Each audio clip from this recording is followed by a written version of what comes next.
Master Guns, thank you for coming in. Thank you for having me. Yeah. This is awesome.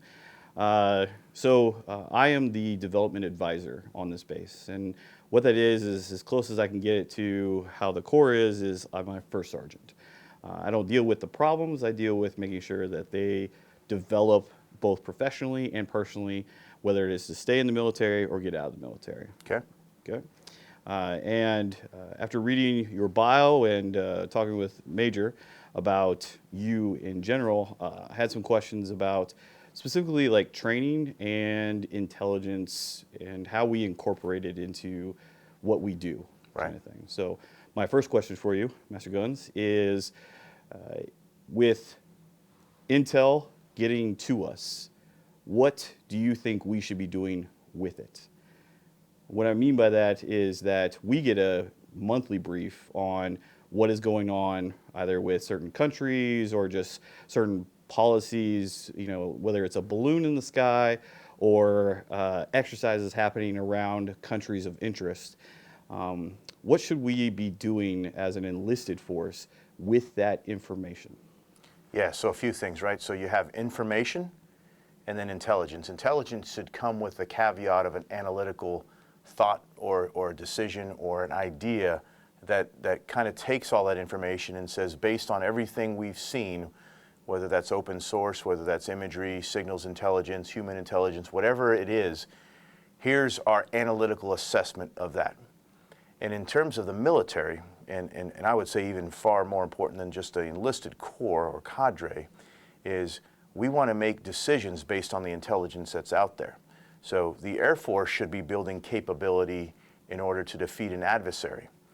That adversary comes from, we understand the adversary more based on that intelligence. Same thing with the Marine Corps or any of the other services. And so in Space Command, what we're focusing on, and you often hear about, is we've got to be able to see, characterize, and understand that adversary or that competitor in space.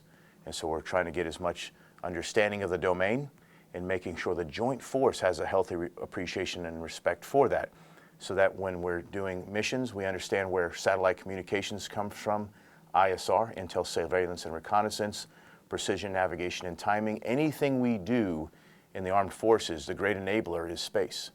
And so it's an understanding of that domain, it's an understanding of all the domains, air, land, sea, space, and cyber.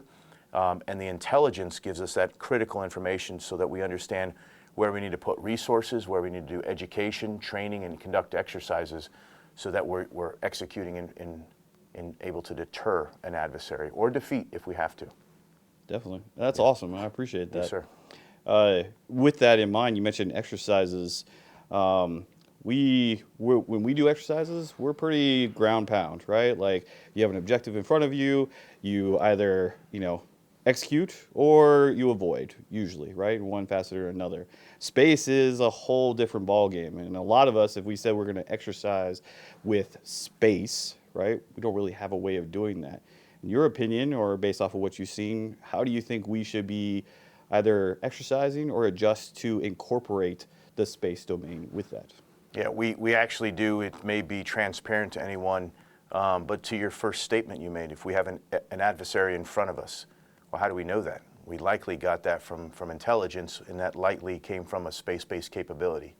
If we want to effectively communicate, whether I've got a warfighter on the ground trying to talk to a pilot to get ground support, air support, they're likely using something that requires a space-based terminal. If we're going to conduct cyber operations, likely we're going to use a satellite capability in order to enable that access. So while we may not see it and feel it and touch it directly, almost everything we do, to include simple things that we go through in our daily life, like just pulling out the phone and doing a GPS and how do I get to a restaurant, or withdrawing money from an ATM, all of that requires space-based capability. And so I think the challenge is on Space Command and the Space Force to make sure the joint force fully understands that capability. The beautiful thing is for decades, we've done so well that many of us can take it for granted because it's always been there. But we know we have an adversary that's put out capability in a non-kinetic and a kinetic way where they want to try and deny and degrade our use of space as that great enabler. And so if we can't use space-based capabilities, this is where the basics and fundamentals come in as non-commissioned officers and junior officers, We're going to have to be able to do things like using a map and compass. We're going to have to be able to use tactical communications. If you're in the maritime forces, when was the last time you executed under MCON, emissions control? When was the last time you used a sextant to navigate? All those basic things that we've done for centuries, we're going to have to be able to open up the books and be able to do that again. So that great enabler of space has been there, and it's allowed us to fight and win. But if it's not, we don't have the options to say, well, we're going to go home and hide. We're going to have to still fight and win, and those basics and fundamentals are critical to that. That's a very good point, actually, especially just the basics of land nav and those kinds of things, right? That's something we do take for granted, especially with GPS and those kinds of things. Right. And it's one thing to do that under nice conditions. It's beautiful out right now on Vandenberg Space Force Base. The sun is out.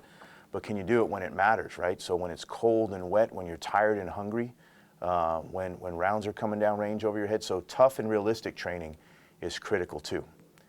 Because likely we're not going to get a beautiful day in combat, right? It's going to be hard, arduous conditions and challenging conditions. We're going to have to fight our way through that. Especially if we're looking at doing like island hopping and those kinds of things. The Air Force is going into a multi-capable airman, but concept called ACE, Agile Combat Employment, where we set up on an island temporarily, 72 hours, whatever, and then we move on to the next one. Yeah. That's just something that we're working on, right? So it's very doctrinally similar to where the Corps is going when we call EABO, Expeditionary Advanced Basing Operations. We've done this before. Look at World War II, Tarawa, Iwo Jima, you name it, Guadalcanal. We've done this before. We've got to dust off those publications and see how it worked. Well, we can learn from that. History is a great teacher. And whether it's the Air Force and doctrinally how they're going to support the combatant commanders or the Marine Corps, in our terminology, it's all been done before. We can do this again, but we've got to train under these hard conditions in a contested and degraded comms environment, and maybe when we don't have SATCOM, maybe when we don't have GPS, maybe when we don't have persistent ISR. So you and I may have grown up in the time in in Iraq and Afghanistan, where you can walk into the operations floor and 24/7 see UAV feeds and watch the live combat. That's likely not going to be the case in a future scenario. Very much so. Yeah. That's terrifying, actually. Yeah. We've become spoiled in that sense. So that's good. You mentioned us participating in those exercises, or embracing the realism of it and those kinds of things. What would you expect out of those coordinating those kinds of exercises, the cadre themselves and that kind of stuff? Is there something that you always demand out of others that are coordinating these things or putting those things on? Well, what I don't like to see necessarily is we are already there in the fight. My questions are going to be, how did we get to the fight? How did we logistically sustain the fight? How do we communicate? How did we, what we call tip fit? So how do we flow the force there, flow the capabilities there? And so we've got to exercise all of that, and that often starts in the information environment and challenging the information environment, which is constant. And then you'll see things non-kinetically in cyber and space before we're even getting on an aircraft or a ship to get to wherever that fight is. And so the realism of the fight should start with getting the execution order, getting the troops secured and on their aircraft or however they're getting there, and then exercising the part just to get there. And I don't know that we often put enough realism in that, because if I was the adversary, I would make sure it's an away game. I would do everything I could to make sure you can't even get there. And I think our adversaries and our competitors are out there. They're not stupid. They realize this. So that's where I think we got to exercise. I would really focus on a red cell. I will have a red cell unconstrained based on the actual capabilities of adversaries that are out there, and having them really challenging us.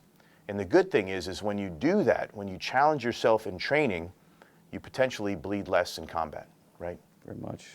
Yeah, that's a very good point. I'm happy this is being recorded, because I'm definitely wanting to write this stuff down, and I did not come prepared for that. So thank you for mentioning that. Though. Modern technology. Let's hope it works though. Yeah, no doubt. That's very much true in that sense. One thing that we have not gotten away from, and adding another service as an example hasn't helped, but we don't all speak the same language. as far as like, if we call in something to a sister service, right? Like if we call it into the Corps or the Navy or something like that, they're expecting a different type of 9-line or something like that. Although we do have some universal kind of language, where do you see, in your opinion, like a stopgap? Where do you see where we aren't speaking the same language and something that we should start focusing on so that we can easily work with sister services, especially in that constrained environment? I'll give you a scenario. So I've served at the Joint Task Force Full Accounting, and I was in Laos many years ago. And our AS-350 helicopter pilot was from New Zealand, and I had to execute a medevac on a service member of mine. I was the assistant team leader. And so I'm dealing with a Lao official who didn't speak very good English, didn't speak English very well, if you will. And I had a New Zealand pilot who had a really challenging accent. Prior to that, day one, we had rehearsed specific call signs and words we were going to use. And so when we had to execute that medevac, and it wasn't a major medevac, this was a twisted ankle, and so it would be different under heavy gunfire and that sort of thing. But the key is we got to rehearse and exercise this. And so joint doctrine is critical. Joint terminology is critical. And then really, if you've heard any of the service chiefs or the chairman talk or the SecDef talk, they always talk about we do this with our partner and allies. And so we've got to incorporate them into these exercises when and where we can. And that's where I would use that. One of our great examples in modern history of success in combat, when we knew Japan had been able to get into some of our code and understand what we were saying, is we reached out and we used the Navajo code talkers. And so the strength of that diversity there and that powerful capability that we had allowed them to communicate in their native tongue and gave us a strategic advantage there. So we got to learn from history.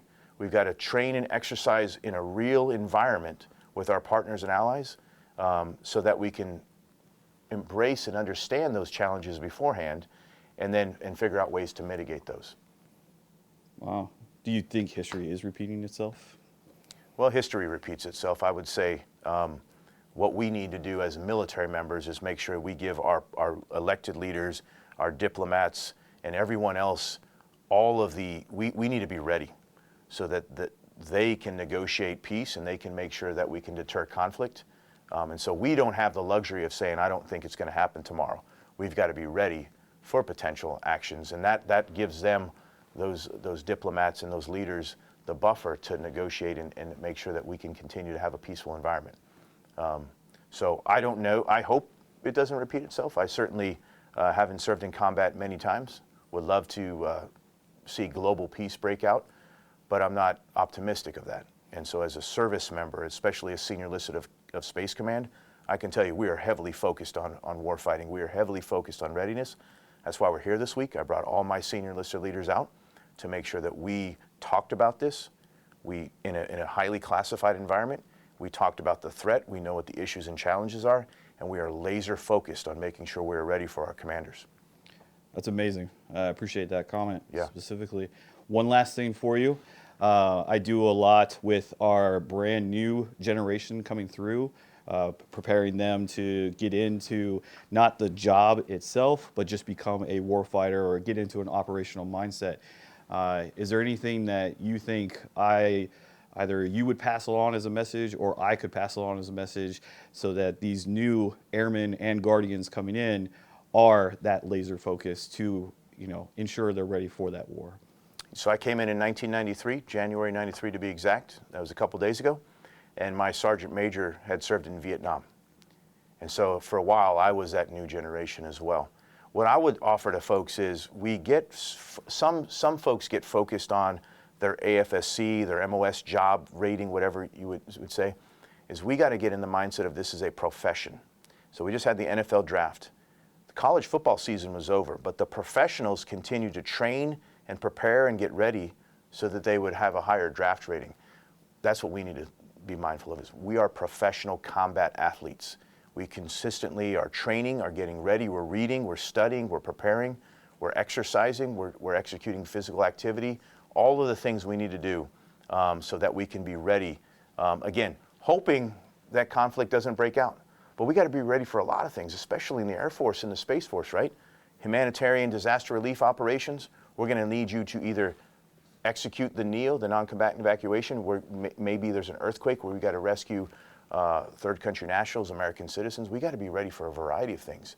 And so thinking of us as professional combat athletes, I think, is critical. And professionals don't have time off. They're consistently preparing, they're reading the books, they're studying, they're remaining fit, not getting fit, remaining fit for that fight or whatever that is. And they provide all of those options so that the commander can decide how they're going to use those. And that commander could be the commander-in-chief, the Secretary of Defense, or a local unit commander. That's amazing. I appreciate that comment. Yes, sir. One last question, sorry. Sure. If there was a book that we should be reading, what would you recommend? Yeah, that's easy. So it's by Viktor Frankl. It's Man's Search for Meaning. And I use that. I can actually list 100 books because I read a lot. But I would say Man's Search for Meaning is critical because it gives perspective. This is an individual who went through the Holocaust, who lost his family, and he came out in some ways, I would say, in a post-traumatic growth. He grew from that and taught us a lot of tremendous lessons. That book right there, when you think you're having a bad day, when you think you're going through some challenges, you read what Viktor Frankl wrote, what he went through, and how he came out. I won't say he came out better, but he came out much stronger on the other end. Is a remarkable book. There's a ton of books that are out there. I think The End of the World is Just the Beginning gives us this unique perspective on China and quite frankly some issues within our own nation that we should probably be proud of and see that as strength. And so there's a ton of books, but Viktor Frankl's is the #1 book I recommend to everybody. That's awesome. Yes, sir. Yeah. Again, thank you for your time coming out just to Vandenberg in general, right? Bringing all these senior leaders with you and that kind of stuff, but also giving us your time with this. Any closing comments for yourself? Hey, thank you. Thanks for all you do. I think we in the profession of arms just need to realize we got to take this serious. We don't come to work to do a job. It's to execute a profession and to make sure that our leaders have options. And so whether you're in public affairs helping to share our story, it's critical, the information environment. There's a reason that Secretary Mattis made information the 7th warfighting function. It's important that we tell our story and tell our truth and tell our narrative. So whether you're doing that, whether you're in administration or logistics, infantry, special operations, or space, it doesn't matter. We've got to make sure that we're ready. And I don't say that in a hyperbolic manner. I mean that sincerely. Awesome. Yes, sir. Well, hoorah. Hoorah, Semper Fi. Thank you. Semper Fi. Hoorah. Thank you. Yep.